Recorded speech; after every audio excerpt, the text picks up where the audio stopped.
what's your biggest takeaway from this game?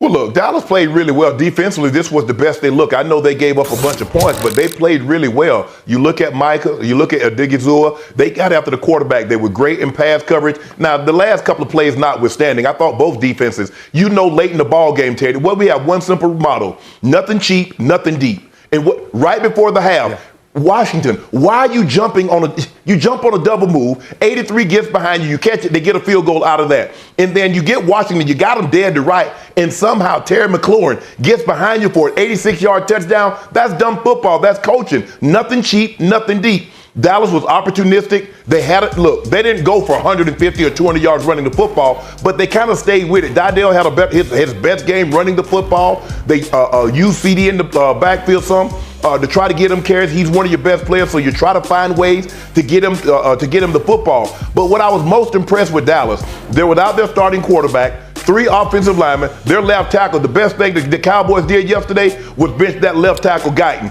because all he does is hold and draw penalties. And even when he came in there for an extra lineman, Teddy, he picked up 2 penalties and he probably played 10 snaps. So that was the best thing they did. But when you look at them defensively, they did a much better job of attacking Jaden Daniels, making him see things that weren't there. And then when he thought they weren't there, they absolutely were. Micah was outstanding yesterday. This is the Micah that I expected to see the entire season. Your name has to be imprinted. You're one of the premier players on the defensive side of the football, and you need to show up like you showed up yesterday for the rest of the season in order for you to have any chance of not only winning games, but you said you want to make the playoffs. So I was very impressed with Dallas. Maybe we had too much stock in the Washington Commanders. I'm not liking what I'm seeing. I don't like the direction they're heading in. Well, I'm glad you brought that up, because we've given props to Cliff Kingsbury when they started out about 7-2. They've lost 3 straight. They should have lost that game against Chicago when they won on the Hail Mary. So when you take all of those things into consideration, Hail Mary, you got to take all those things into consideration and say there should easily be 4 losses on the season for these guys. Or, I'm sorry, not more than the 5 that they have. You look at them right now and you say to yourself, okay, where do we go from here? What do you peel from this game? I'm going to tell you what I'm thinking about. I'm thinking about the $100 million in cap space that's on injured reserve for the Dallas Cowboys. I got the list right here. Dak Prescott, DeMarcus Lawrence, Zach Martin, Trayvon Diggs, Brandon Cooks. Okay? Dallas had you thinking, what if those dudes were healthy?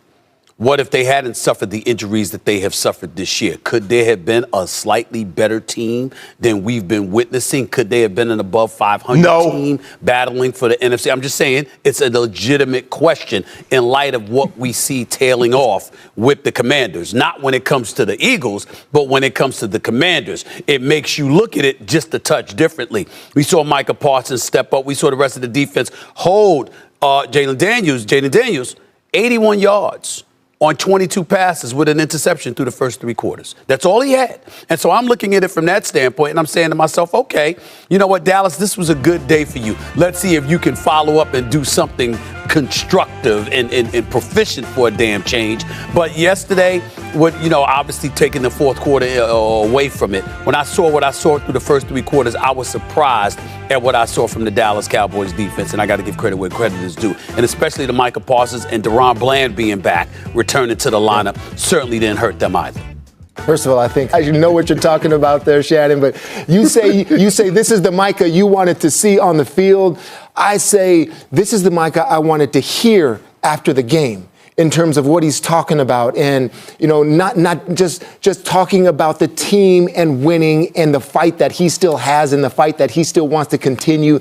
That's what everyone in Dallas, the coaches in the organization, Micah, you play the way you play, and then you say things like that, and now that's the leader that you want. I mean, all the things that we've criticized Micah for saying the last couple weeks, and that's still there, but Micah still has a ways to figure out in terms of leadership. And that comment, I just look to it in terms of he says, I don't care about any draft picks. We're not tanking. I'm fighting. As long as I'm playing, I'm fighting.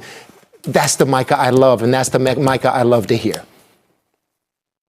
When I watch Jaden Daniels and Teddy, let me know what you think.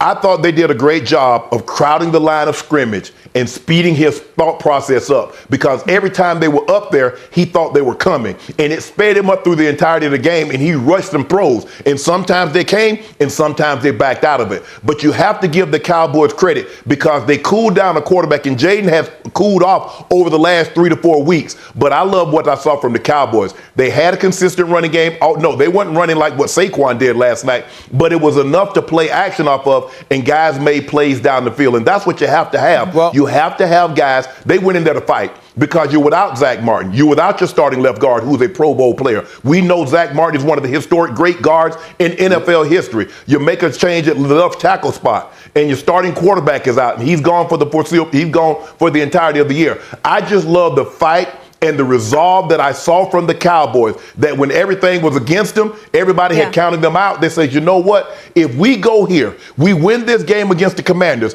and we got a bad Giants team coming on Thanksgiving, who's to say we can't get one of these last wild card spots? That's true. I believe we can. There are 3 available.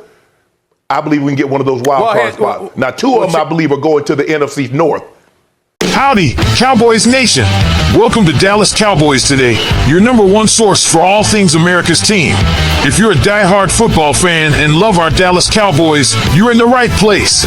So don't forget to smash that like button and subscribe to stay updated with all the latest Cowboys news. Let's get started. Movie camera, hey, Cowboys Nation. Today, we're diving into one of those hot debates that's got the NFL buzzing. Could Bill Belichick be the right head coach to lead the Dallas Cowboys? And more importantly, could he handle the Jerry Jones factor? Stick around, because this topic is heating up. 3 o'clock, let's break it down. Despite their victory over the Washington Commanders, the Dallas Cowboys are having a tough season, sitting at 4-7. Current head coach Mike McCarthy's future looks uncertain, and rumors about his replacement are already swirling. One name stands out among the rest: Bill Belichick, a 6-time Super Bowl champion and one of the greatest coaches of all time. But could a partnership between Belichick and Jerry Jones actually work? According to ESPN's Stephen A. Smith, there are pros and cons. On one hand, Belichick would bring discipline and accountability, qualities the team has lacked for years. On the other hand, Jerry Jones' constant presence in the media and locker room could make things challenging. This could be a long-term headache, Stephen A. warned. Fire, meanwhile, Shannon Sharpe has his doubts. He believes that Belichick, being a bigger figure than any coach in the league, would overshadow Jones, something the Cowboys owner has historically struggled with. Jerry has always undermined his coach's authority, going back to Jimmy Johnson, said Sharpe. If you bring in Belichick, it's a statement that you're serious about winning championships, not just staying respectable. Broken heart, the Cowboys haven't won a Super Bowl since 1995, and fans have endured nearly 30 years of disappointment and unmet expectations. Could a coach of Belichick's caliber finally break that drought? Magnifying glass tilted left now, it's over to you, Cowboys fans. If you were Jerry Jones, would you bet everything on Bill Belichick, even knowing the potential challenges? Do you believe he's the coach who can bring the Cowboys back to the top? Speech balloon, drop your thoughts in the comments. Don't forget to share this video with fellow fans, and make sure to subscribe to the channel for all the latest on our beloved blue and silver. American football, go Cowboys! Let's keep the conversation alive and keep cheering for the best path forward for our team. See you next time.